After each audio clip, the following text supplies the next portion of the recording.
Okay, so to the left is Jujutsu Kaisen, filled with the usual pain and suffering, and to the right is Jujutsu Kaisen if Kenjaku was never born. By the end of the series, pretty much every bad thing that happened was caused by this man, either directly or indirectly, and by far one of his worst crimes was the Culling Games. In case you might not know, the Culling Games was an event designed by Kenjaku, where over 1,000 sorcerers were forced to fight each other to the death. Across Japan, Kenjaku set up 10 gigantic barriers, also referred to as colonies, and inside, players would gain 5 points for killing a sorcerer and 1 point for killing a regular person. To make sure his game had enough players, Kenjaku did two things. First, he altered the brains of people like Higuruma, allowing them to awaken their hidden curse techniques. Next, he resurrected over 1,000 sorcerers from the past, and these were all people who died hundreds if not thousands of years ago. By using Mahito's technique, Kenjaku set things up so that all of these ancient sorcerers woke up inside the bodies of modern-day humans. The Culling Games itself began shortly after, and today we're ranking every sorcerer who was reincarnated on this day.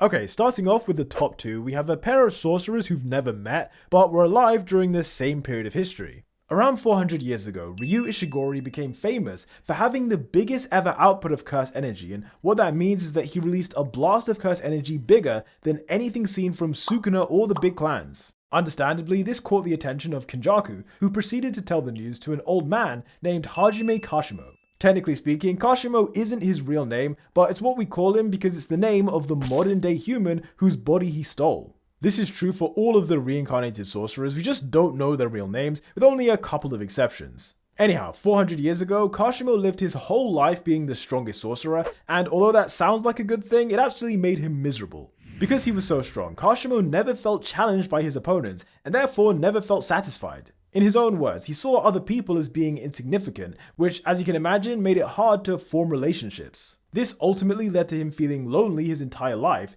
and by the time Ishigori came around, Kashimo was an old man dying from an unknown illness. That's why their matchup never happened, but if Hajime was younger, then yeah, he definitely would have traveled to fight Ryu. Now, before I say who I personally ranked as number one, I'm going to explain the argument for both sides, and then I want you to let me know in the comments who you think deserves the top spot. If we start things off with Ishigori, he was introduced as the player with the highest curse energy output, and after 12 days he had an impressive 77 points. The problem for Ryu is that his colony was the hardest one to be in, because he had to compete with 2 special grade sorcerers, a special grade curse, as well as a skilled grade 1 sorcerer. This meant there were genuine threats all around him, so he couldn't move as freely as people in other colonies. Despite that, Ishigori still had one of the best scores, and showed off his skills in the battle against Yuta. The name of his technique is Cursed Energy Discharge, and as the name suggests, it allows him to fire off blasts of raw cursed energy. What's interesting is that in theory, any sorcerer can do this. I mean, we saw Gojo briefly do it in Season 1, and obviously Yuta did it in JJK 0, so what exactly makes Ryu special? Well, besides having the world record for output, Ishigori can fire off multiple beams simultaneously that will each track down his opponent. Sort of like a heat-seeking missile, his curse energy will literally change direction to follow the target, and was shown to have a solid amount of power. I should point out though, the strength of his blast isn't always the same, as it varies based on the charging time, the distance from the target, the shape of the beam, and whether he's opened his domain. If we go through this one by one, charging time refers to how long he spends building up cursed energy. To reach his full potential, Ryu has to charge for what I assume is at least 8 to 10 seconds as he gathers as much cursed energy as possible. Once that's done, he can fire off his full output, which he used to completely dominate Yuta. For context, in Volume 20, Yuta and Ryu blasted each other with 100% of their output. Initially, Yuta never planned to do this, but after seeing how badly Ryu wanted a challenge, he decided to be nice and give 100%. Within seconds though, it was obvious he wasn't built for this, and the end result was Rika getting smashed into a building. I can confidently say no one else on this list is throwing Rika around like this, and in a previous chapter, she even complained that one of his weaker blasts was painful. When it comes to distance, we've seen that if Ryu fires a shot from close range, then yeah, the charging time becomes way less important.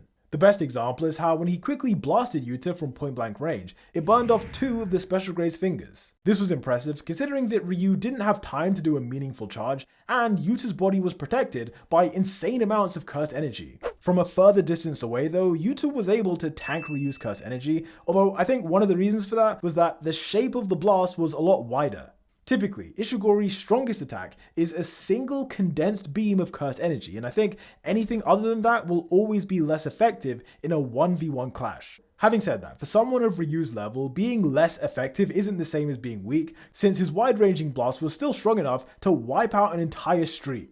Finally, out of everyone in this video, Ishigori is one of the only characters to have a domain, which as we know is the pinnacle of Jujutsu and provides a huge upgrade in terms of stats. Due to the simple nature of Ryu's technique, it's obvious that his domain effect would be a granite blast, likely stronger than the one that overpowered Yuta. The issue here is that thanks to plot reasons we never saw his complete domain, but the fact he has it means that Ryu does have a finishing move that can be opened at any time. This is different from Kashimo, who has no domain, and while he does have some finishing moves, they require him to either set up the right conditions or sacrifice his own life. I wouldn't say either of those options are better than a lethal domain, but regardless, it's time to make the case for why Hajime is number 1 on this list. To begin, early on in the Culling Games, Kashimo gained 200 points, nearly double the amount of Higuruma, who was in second place. Although we have no idea how strong his victims were, he still took out at least 40 sorcerers, which is, there must be someone in there who's like a grade 1 level, you would just have to assume. And in volume 21, he effortlessly destroyed Panda.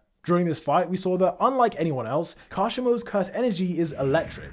This means that just by making contact, he can shock someone without having to use a curse technique. Panda described this as being impossible to defend against, and yeah, for him that statement was true. When it comes to the elite sorcerers though, as long as their body is reinforced by huge amounts of curse energy, then yeah, they won't get stunned by these punches. This was proven by Hikari in chapter 186, and also by Sukuna, who didn't get stunned even when he had brain damage and was missing an arm. Of course, like I said, these are the elite sorcerers, and so Kashimo has another way to hurt them. By dividing his curse energy into a positive electrical charge and a negative electrical charge, Hajime takes advantage of the fact that opposite charges attract. To be specific, each time he strikes an opponent, he transfers a positive electrical charge to their skin, and then when he's ready, he releases a blast of negatively charged curse energy. Because opposite charges attract, he literally can't miss when he does this, and he used this tactic to tear off Hikari's arm and fry his brain. In fact, Hikari fully admitted he would have been killed if it wasn't for his godlike reverse curse technique.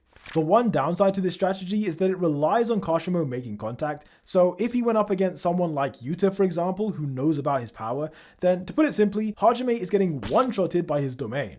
This brings us nicely to the topic of Hollow Wicker Basket, which is Kashimo's anti-domain technique. In theory, Kashimo could use this to protect himself from the domain's guaranteed hit, but the problem is that this almost never works. Factually speaking, the output of Hollow Wicker Basket will always be weaker than a real domain expansion, and essentially what that means is that at a certain point, Hollow Wicker Basket is guaranteed to fail. The only way to fix this and increase the output is to constantly keep your hands together, but obviously unless you have 4 arms, then keeping your hands together means you can't defend yourself in close combat. That's why if Kashimo fought Yuta, he would have been destroyed, because like Gojo said, the best way to counter a domain is to open your own.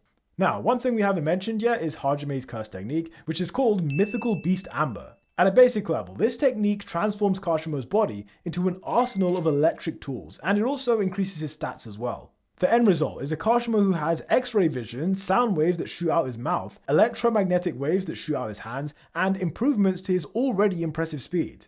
If he could do this repeatedly, then his case for being number 1 would be a lot stronger, but Hajime confirmed he can only use it once. That's because once the technique is over, his body will break down, hence why he purposely saved it until he could use it against Sukuna.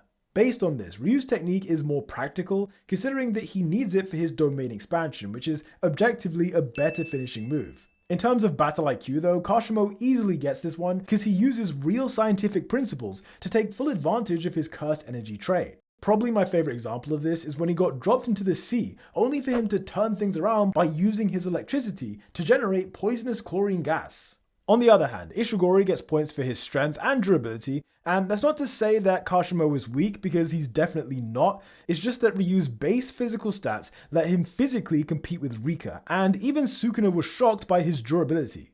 It goes without saying that Ishigori's output is better as well, but Kashimo beats him in regards to speed and also mindset. In a few ways, their mindset is similar in that they're two people who weren't fully satisfied by their first life and were looking to find that satisfaction by fighting a strong opponent. The difference was that when Ryu faced off against Sukuna, he was visibly unsure of himself, whereas Kashimo dove headfirst into the challenge believing he could win. Some might call it delusion, considering that he didn't win against Sukuna or against Hikari, but just like in professional sports, you need to have that mindset that you can win no matter what. You have to just go in there thinking you can do it, and sometimes that can get you over the line. When you combine that with his insane battle IQ, I think a fight between these two would heavily rely on Kashimo basically just starting strong, going for the kill straight away, and preventing Ryu from opening his domain. The problem for Kashimo is that not only does Ryu have a domain, but on top of that he has extreme durability and high output. So in my opinion, blasting his arm off the way he did to Hikari is not going to be easy because, Hikari has high output, yes, but he didn't have the high durability. Ryu has both of those things, so for that reason I think his arm wouldn't get zapped off that easily. As long as Ryu can survive the first attack like he did against Sukuna, then his domain would end this, because like I tried to say, Hollow Wicker Basket is crap. As a result, the number one spot barely goes to Ishigori, but if Kashimo's technique wasn't a death sentence, and if it had some kind of thing that would guarantee the win, then yeah, it could have all been so different.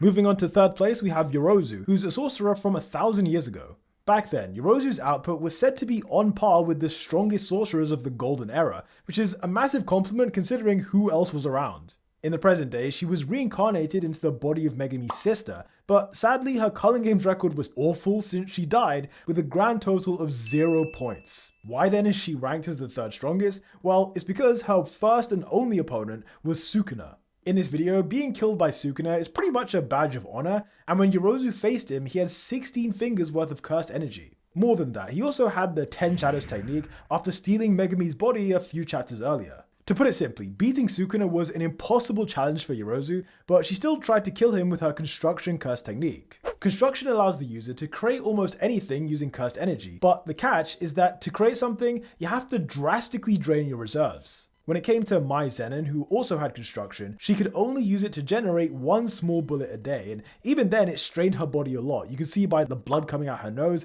this was not an easy thing to do. For Yorozu, she could do a lot more since her reserves were bigger, but it was still confirmed that the technique caused her problems. To get around this, she developed two solutions, the first of which was liquid metal. If we use the Terminator movies as an example, the benefit of liquid metal is the power to manipulate its shape and its density. In one moment, it might be like a sharp knife that could slice through you, and the next it might appear like a fluid substance. Similarly, in her fight with Sukuna, Yorozu took advantage of the different forms that liquid metal can take.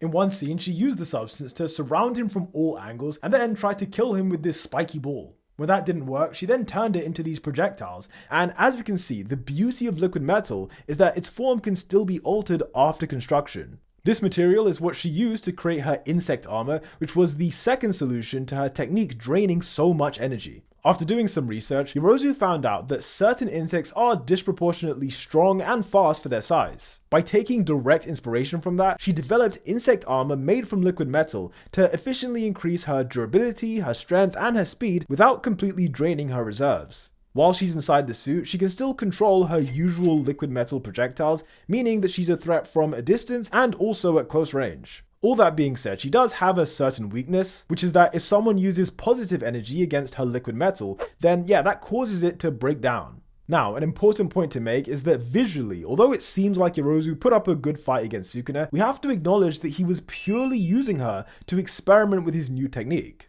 Notice that at the very beginning of the fight, Sukuna doesn't allow her to land a hit until she reveals her liquid metal armor. Immediately after that happens, Sukuna whips out Mahoraga's wheel because his main plan was to let Yorozu hit him with this liquid metal armor, because with every hit, Mahoraga would gradually adapt to liquid metal. In that sense, Sukuna actively let Yorozu do what she wanted, knowing that with every attack he received, it would actually help his Shikigami. Ultimately, that's why this battle lasted way longer than his fights with Kashimo and Ryu, because he wasn't using those guys for anything. They were just obstacles in his way, and he dealt with them without much thought, really. Like with Ryu, there was nothing to say there, he just killed him almost instantly.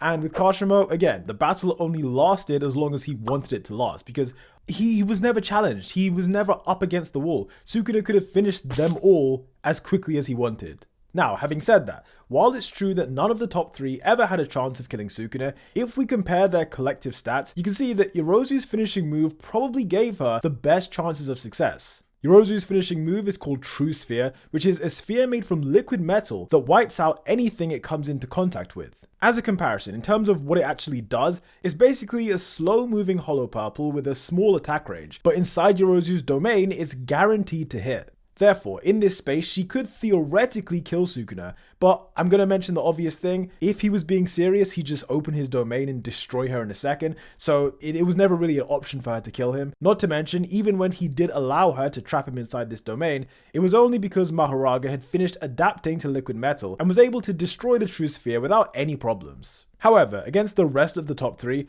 I think when it comes to a domain clash with Ryu, we generally can't say, because in a domain clash, what matters most is refinement. The simple fact is that we don't have the info to know whose domain is more refined, but what we do know is that if refinement is equal, which it might be, then the guaranteed hits will cancel each other out. At that point, it then becomes a question of who can maintain their domain for the longest time, because the first person to take significant damage or run out of curse energy would be killed by the other's guaranteed hit.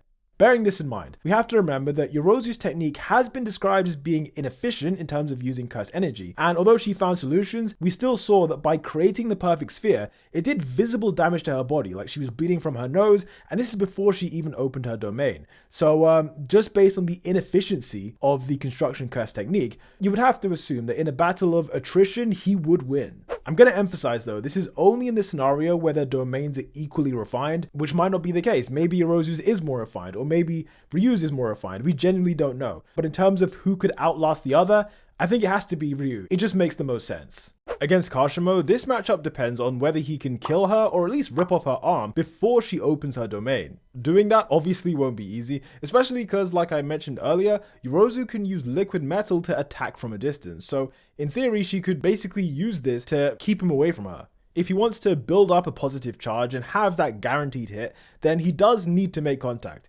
But on the other hand, we saw in his fight with Hikari that by using his staff instead, he can still guide the lightning through someone's body. The only downside with this is that it isn't a guaranteed hit because you have to get the person in the right position, but if it does work, then yeah, it can be pretty devastating. If Kashimo pulled this off against Yorozu, then it probably would do heavy damage considering that liquid metal conducts electricity. Although her liquid metal armor is tough, the fact is, if it conducts electricity, then its durability becomes almost irrelevant, because if the thing protecting you is something that conducts his curse energy trait, then it's not really protecting you against him. To be honest, with any of the top 3, you can genuinely make the case for them being number 1. And because of that, that's why I know a lot of people won't be happy that I picked Ryu, because he is incredibly underrated, underappreciated, but this is just how I feel. Like in the 1v1 matchups, he does slightly edge it based on what we know.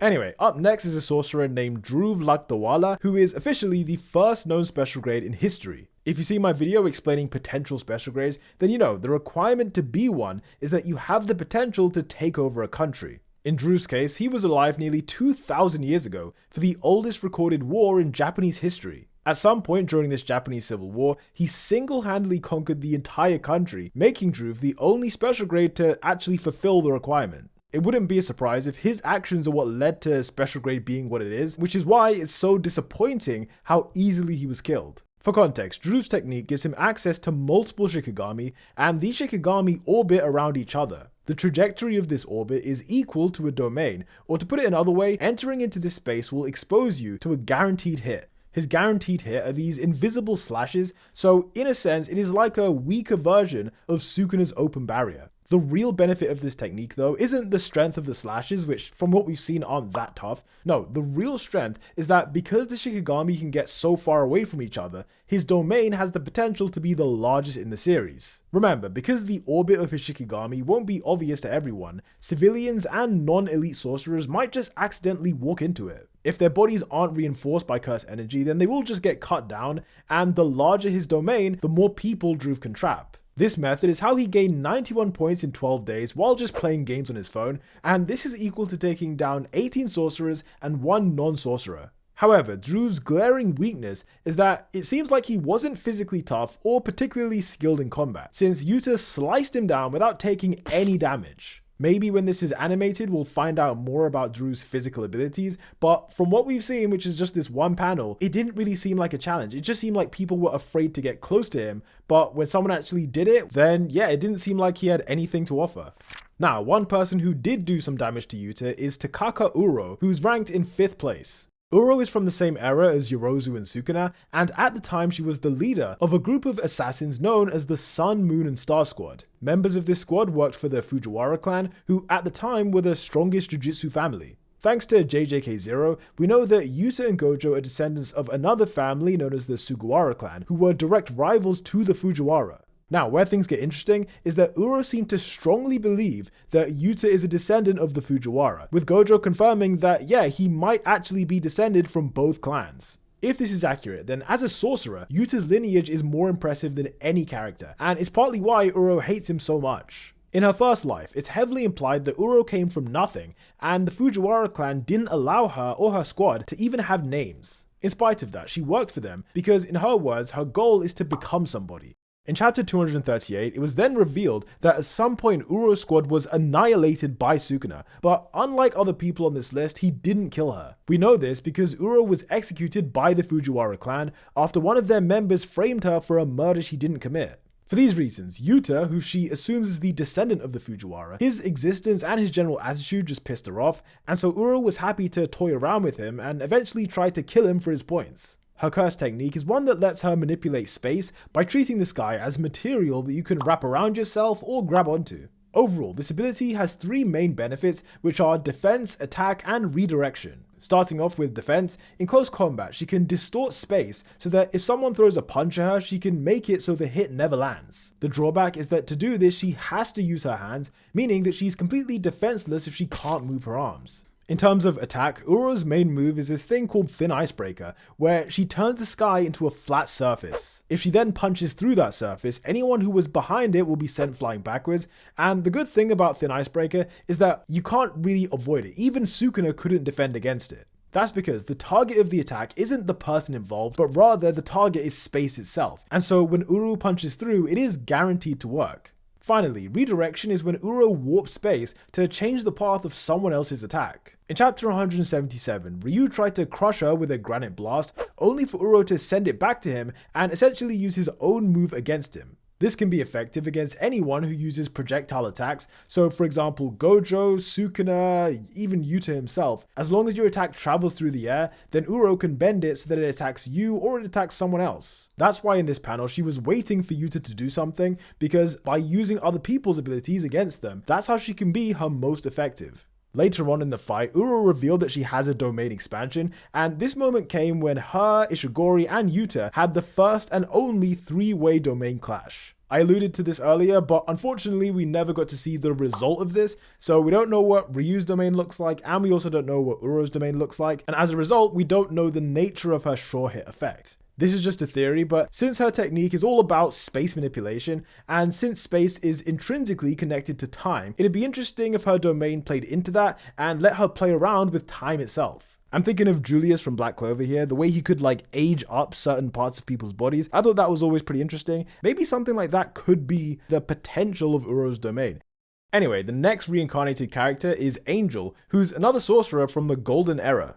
Thanks to chapter 238, we know that during her first life, Angel was defeated by Sukuna, and the phrasing here definitely implies that there were other angels besides just her.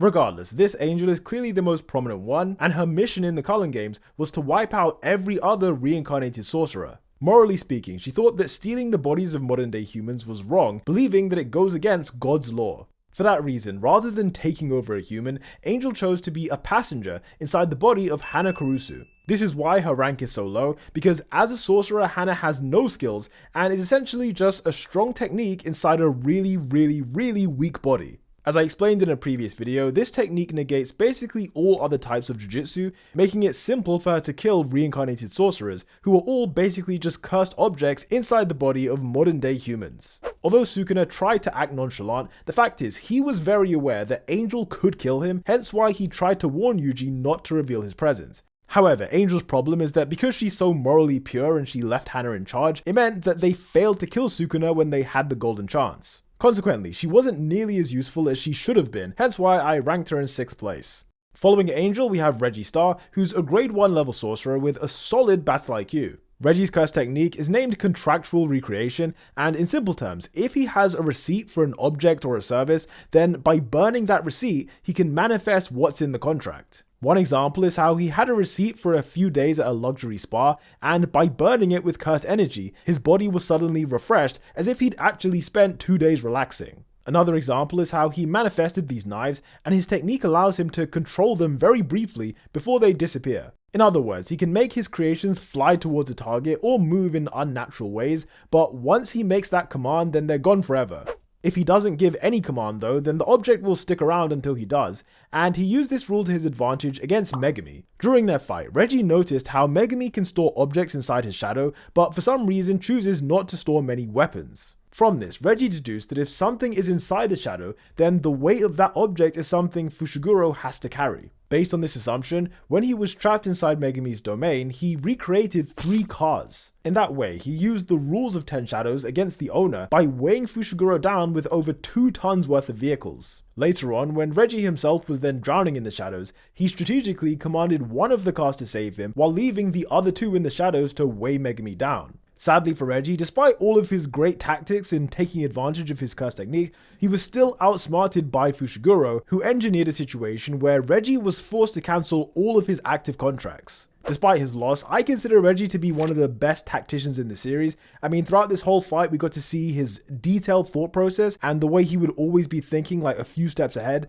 And also, even in his introduction, we could see that he saw the Culling Games as something that was more than what it seemed. He knew that Kenjaku was planning something beyond what he told them. So he's definitely someone who's very good at analyzing the situation that he finds himself in. And on top of that, he's also able to manipulate people pretty well and gather allies. However, against Fushiguro, Reggie failed to recruit him and then underestimated him, since when they were fighting, he used certain contracts way earlier than he should have done. In the end, that's a big reason why he lost, but Fushiguro still complimented his combat skills and his durability after he survived having Max Elephant dropped on him. For comparison, Yorozu had Max Elephant dropped on her, although it was from slightly higher, and it completely destroyed her liquid metal armor. So Reggie, who's a skinny guy with no armor, is definitely a lot tougher than he looks. Now, one of Reggie's allies in the Culling Games was a guy called Hazenoki, who's one of the best users of reverse curse technique. Hazenoki's power is one that lets him turn his own body parts into explosives, and in practice, this means he's always popping out his eyes and his teeth before firing them at his victims. One single tooth was enough to blow up dozens of cursed spirits,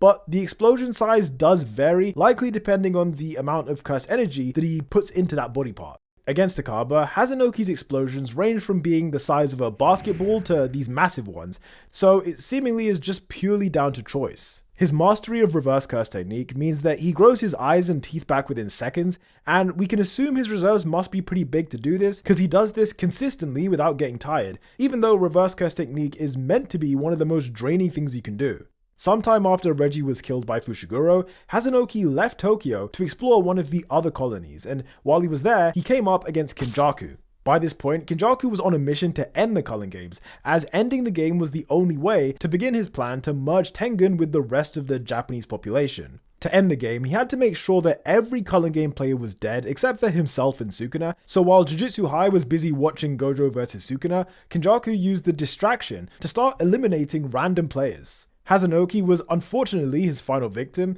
but if Jujutsu Hari had showed up 5 minutes earlier, then yeah, he could have probably survived. Moving on to 9th place, we have Daido and Miyo, who are 2 guys that taught Maki to use Ultra Instinct, or something like that. Daido is a regular human without any control of curse energy, making him the only reincarnated player who's not a sorcerer and can't see curses. Regardless, he's described as an unrivaled master swordsman who had enough skill to repeatedly slash a special grade curse in half. That special grade curse was actually Naoya Zenin, and we found out that to use the soul split katana in this way, to slice him like this, the swordsman needs to have eyes that can observe the soul. Therefore, we have to assume that Daido has the ability to perceive souls, even the souls of curses that he can't see. It was this ability that made Maki realize she was still missing something, and the person who helped her fix this and reach the next level was Miyo, aka the sumo guy, aka Kappa. Miyo joined the Culling Game specifically so he could wrestle with other people, but in the modern era he struggled to find an opponent. A long time after his reincarnation, Maki was the first person to agree as she entered his simple domain. Within this space, time moves significantly faster than the real world, and by having over 1,000 sumo matches between them, he gradually taught Maki to loosen up and to stop overthinking, and this enabled her to perceive the world in the same way as Toji or Daido. By the time she came out of his simple domain, only 1 minute had passed in the real world, but her growth as a fighter was ridiculous. Following that, the three of them ganged up against Naoya, and even after his last-ditch attempt to kill them with his domain, Maki destroyed him inside his own barrier. That wouldn't have been possible without these two helping her, which is why at the end of the series, Maki kinda lets them go and tells them to hide in Tokyo. For context, by the end of the series, the plan was that Angel and Yuji would work together to basically kill all of the remaining reincarnated sorcerers. Daido and Miyo weren't really an exception, like they were still going to be killed, but Maki at least gave them a head start and told them where was the safest place to hide. Over in 10th place, we have an unnamed sorcerer whose technique allows her to transform her hair into a drill. This drill could then be fired off at incredibly high speeds, and it's interesting to note that Kenjaku chose to avoid this attack rather than his usual method of tanking it with a cursed spirit. For weaker attacks, Kenjaku has always preferred to do this rather than moving out the way, so the fact that he did move for this hair drill implies that it might be pretty strong. Sadly, this unnamed character was killed when Kenjaku drowned her, trapped her head inside a rock, and then sent a shockwave directly through her forehead. Because, like I said before, he was on a mission to kill all the remaining players. Lastly, the final reincarnated player is Chizuru, who was one of the sorcerers working with Reggie. In volume 19, there was a bonus page where Chizuru directly tells the audience to look forward to the moment he reveals his curse technique. And then, literally 2 chapters later, Megumi kills him before he gets the chance. Essentially, Chizuru is the manga equivalent of getting rickrolled, because all we know about him is that he's weak and that his curse technique had something to do with his left hand. Oh, also he had 28 points, which I guess isn't that bad for someone who isn't that strong. But yeah, that's all we know about Chizuru, and sadly, the secrets of his left hand will never be revealed. Anyway people, as far as I know, those were all of the characters who were reincarnated after the Shibuya Incident, and if you haven't subscribed already, then be sure to hit that button if you want to see more videos like this. Also, let me know in the comments, should I continue editing in this style, or should I do it just for Jujutsu Kaisen, or should I do it for other series as well? I'm interested to hear your input on this because this is only the second video that I've done like this, and yeah, just let me know what you think down below. Thanks for watching as always, and until the next one, peace out.